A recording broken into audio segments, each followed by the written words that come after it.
Everybody knows what is yin and yang. It's darkness and lightness, black and white.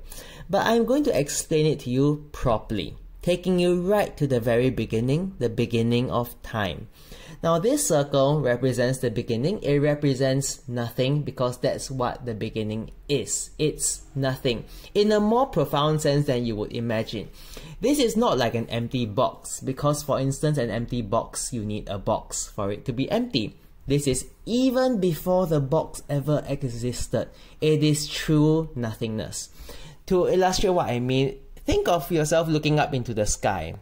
Into the morning sky or the night sky, whatever. Imagine there are no clouds, you're just looking up. No clouds, no birds, you're just looking beyond, straight into the depths of the universe.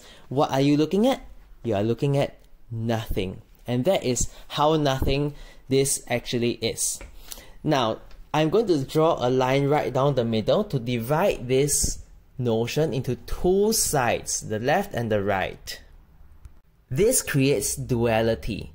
It allows concepts to exist and change to take place. For instance, the notion of speed cannot exist without the notion of stillness. If I want to build a sun giving off heat, it wouldn't mean anything if there wasn't the coldness of space for it to be in.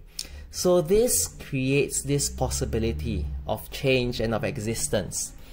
Now I'm drawing another circle with a squiggly line in between, like this, like an S, and this is very important because it shows now movement. It shows a relationship, an interconnected, inseparable relationship between the dark and the light, the yin and the yang, and to show that they are in this constant state of flux and change, like how energy cannot be created or destroyed, they can only be changed. Now this is not yet the yin and yang symbol. The yin and yang symbol has this little dot. Oops, sorry, this drawing is a bit in the wrong direction. Let me redraw that. So the little dot represents the seed of yin inside the field of yang and vice versa. Because if you think about it, it is impossible to comprehend one without the existence of the other. I wouldn't know what is lightness before I know what is darkness. Only when such opposites exist within each other that they become meaningful and understandable and comprehensible.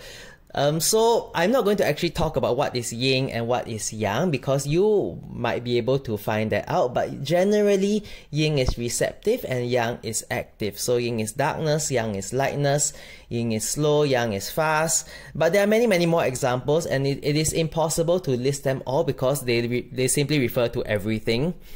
I know this is really short, but I hope it helps, and well, now you know.